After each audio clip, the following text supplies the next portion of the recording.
சற்று முன் கிடைக்கப்பெற்ற மிக மிக முக்கியமான செய்தி ஒன்று வெளியாகியிருக்கு. உதயநிதியின் வீட்டில் போலீஸ் குவிப்பு, பரபரப்பு. சட்டப்பேரவையில் முதல்வர் விஜய் அவர்கள் கேட்ட கேள்விக்கு உதயநிதி ஸ்டாலின் மற்றும் திமுகவினரால் பதில் கூற முடியாமல் சட்டசபையிலிருந்து வெளியே ஓட்டம் பிடித்தார் உதயநிதி.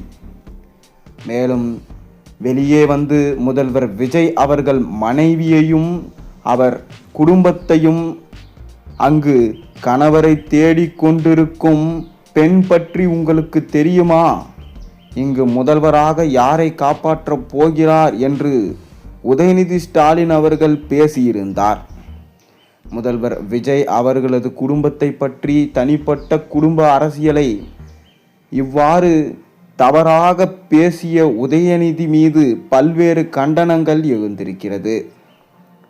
மேலும் விஜயின் குடும்ப விஷயத்தை பற்றி பேசுவதற்கு உதயநிதிக்கு எந்த தகுதியும் கிடையாது. இதற்கு காரணம் விஜய் அவர்கள் சட்டப்பேரவையில் குட்டி கதை அதை உதயநிதி அவர்களுக்கு எதிராக முதல்வர் விஜய் பேசியிருந்தார். அதை நாம் பார்த்திருந்தோம். அதாவது முதல்வர் விஜய் அப்பாவை தேடிக்கொண்டிருக்கும் மகனை பற்றி உங்களுக்கு தெரியுமா, இப்படியெல்லாம் குட்டி கதைகளை எங்களாலும் கூற முடியும், தேவையில்லாத விஷயங்களை எங்களாலும் பேச முடியும் என அதிரடியாக விஜய் பேசியிருந்தார்.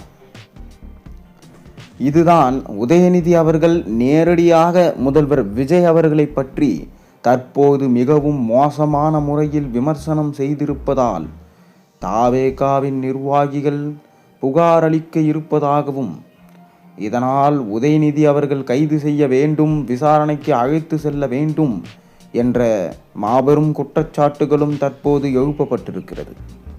மேலும் திமுகவின் ஆட்சியில் ஒட்டுமொத்த மாஜி அமைச்சர்களும் செய்த ஊழல்களும் முறைகேடுகளும் விசாரணைக்காக அவர்கள் கைது செய்யப்பட வேண்டும், அவர்கள் மீது நடவடிக்கை மேற்கொள்ளப்படும் என்கின்ற செய்திகளும் வெளியாகியிருக்கிறது. ஒருவேளை அவ்வாறு அவர்கள் விசாரணைக்காக அழைத்து சென்றால் அவர்கள் கொடுக்கும் வாக்கு மூலம் கண்டிப்பாக உதயநிதி அவர்களுக்கு எதிராக தான் இருக்கும். ஏனென்றால் உதயநிதி அவர்கள் மீது ஏகப்பட்ட கேசுகள் நிலுவையில் உள்ளது. தொடர்ந்து பல்வேறு ஊழல்களில் உதயநிதி தான் சம்பந்தப்பட்டுள்ளார்.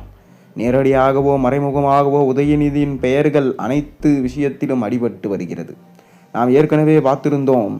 உதயநிதி அவர்களை டாஸ்மார்க் வழக்கில் சபரீசன் மற்றும் உதயநிதி அவரது நண்பர் ஆகாஷ் பாஸ்கரன் போன்றோரை கைது செய்ய இருந்தபோது ஸ்டாலின் அவர்கள் டெல்லியில் சென்று அமித்ஷாவை சந்தித்து வந்த பிறகுதான் உதயநிதி தப்பித்தார்.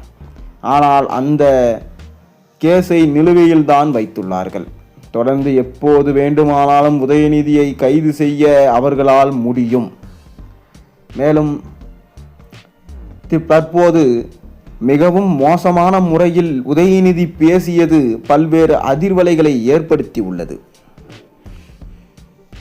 தோல்வி அடைய திமுக இவ்வாறு கேவலமாக வெளியில் பேசுவதுதான் காரணம் என பல்வேறு அரசியல் சமூகர்கள் கூறுகிறார்கள். மேலும் உதயநிதி அவர்களால் அண்ணா போன்ற மாபெரும் தலைவர்கள் உருவாக்கிய கொள்கைகளை காப்பாற்ற முடியவில்லை.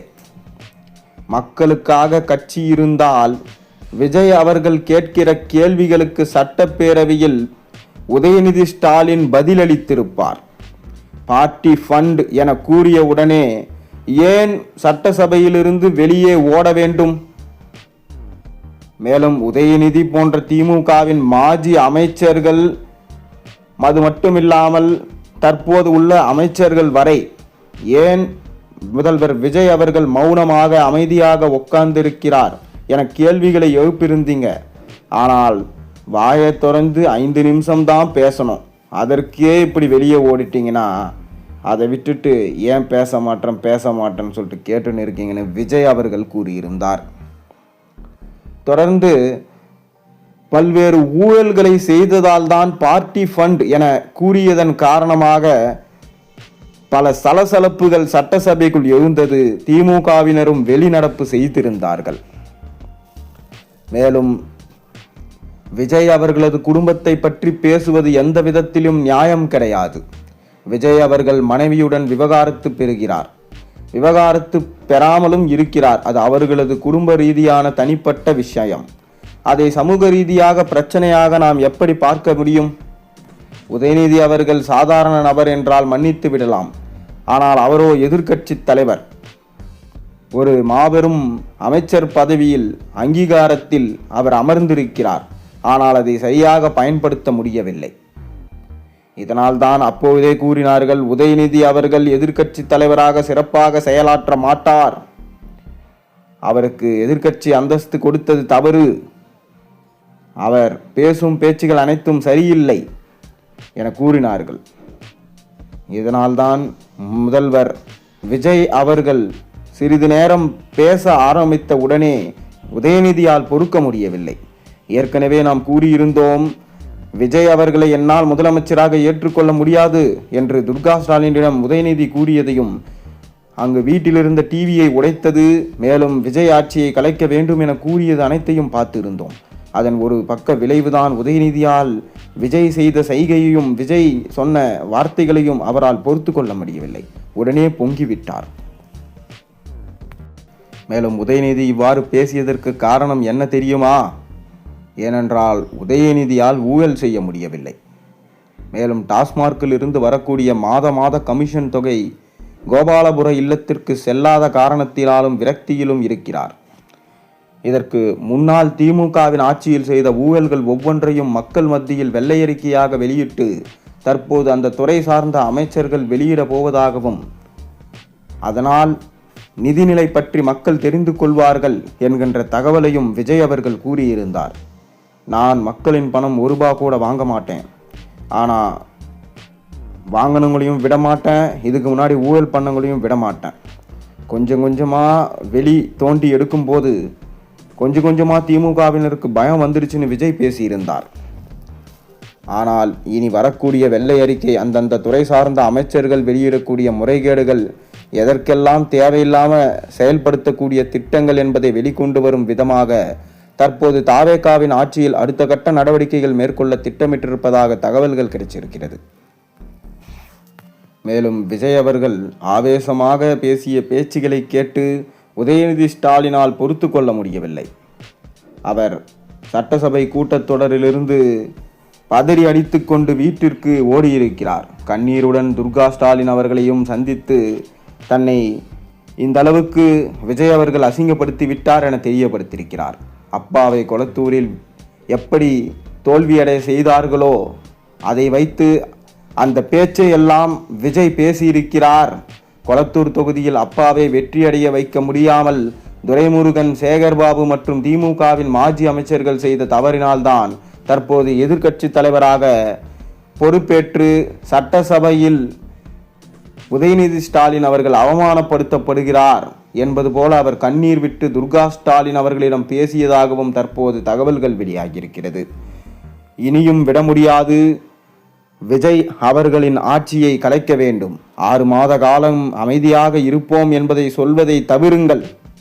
இனி ரெடியாக ஆக்ஷன் எடுங்கள். இனி திமுக தான் அனைத்து இடத்திலும் கை ஓங்கியிருக்க வேண்டும். தாவேகாவின் ஆட்சியை கலைக்க வேண்டும். 6 மாதம் தேவையில்லை, இன்னும் 6 நாட்கள் கூட நம்மால் அமைதியாக இருக்கக்கூடாது. அதனால் ஆக்ஷன் எடுங்க என மாஜி அமைச்சர்கள் அனைவரையும் அழைத்து உதயநிதி ஸ்டாலின் பேசியதாக தற்போது தகவல்கள் வெளியாகியிருக்கிறது.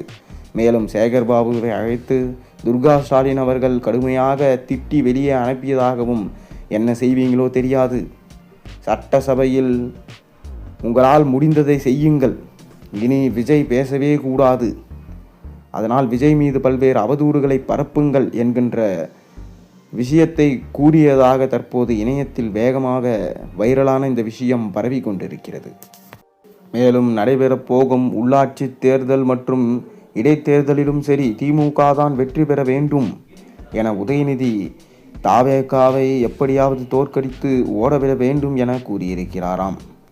ஆனால் இம்முறை திமுக நடைபெற போகும் இந்த தேர்தலிலும் தோல்வியுற்றால் 15 வருட காலத்திற்கு திமுகவால் எந்த செயல்பாடுகளும் செய்ய முடியாது. எப்படி ஸ்டாலின் அவர்கள் பொம்மை போல செயல்பட்டாரோ அதே போலதான் உதயநிதியும் பொம்மையாக செயல்படுவார்.